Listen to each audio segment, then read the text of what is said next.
हाजीपुर हाजीपुर कचौड़ी में कप के सामान तुले किनाई नूर सराय बजरिया पूरा घुमाई देबोगे हाँ घुमाई देबोगे नूर सराय बजरिया तोरा घुमाई देबोगे कचौड़ी में कप के सामान तुले किनाई देबोगे कचौड़ी में कप के सामान तुले किनाई देबोगे कचौड़ी में कप के सामान तुले किनाई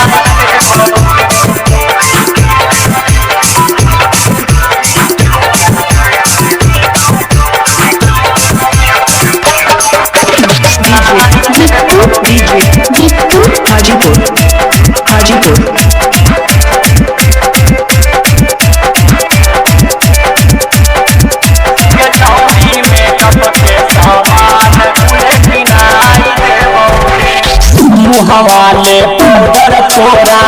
गला वाले हरावागे अखिया लाठी न देबो तोरो लाइनारावागे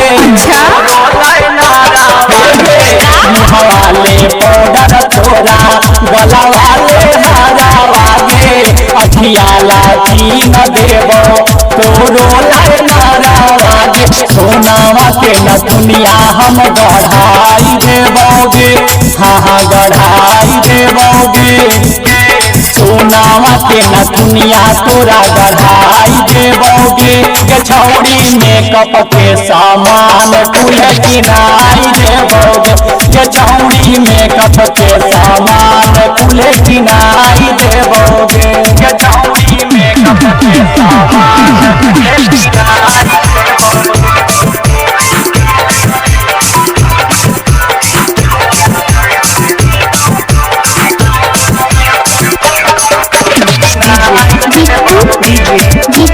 हाजीपुर हाजीपुर कचौड़ी में कप के सामान तुले किनाई देबोगे सुत सलवार किनबो तोरे पसंद के गे दिन भर रहिहा खाली हमरे ही संग में गे हमरे ही संग सुत सलवार किनबो तोरे पसंद के गे दिन भर रहिहा खाली हमरे ही संग में गे बगले में हिल शादी घुमाई देबोगे साचो घुमाई देबोगे चंदी नगर नौशादी घुमाई देबोगे कचौड़ी में कप के सामान तुले किनाई देबोगे कचौड़ी में कप के सामान तुले किनाई देबोगे कचौड़ी में कप के सामान तुले किनाई देबोगे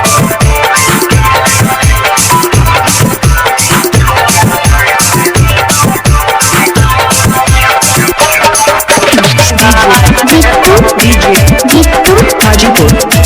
हाजीपुर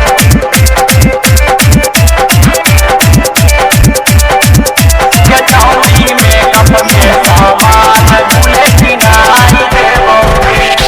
कुछ के नए कमी कबो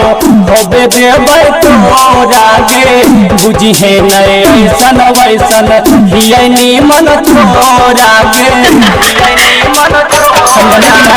कुछ के नए कमी होबे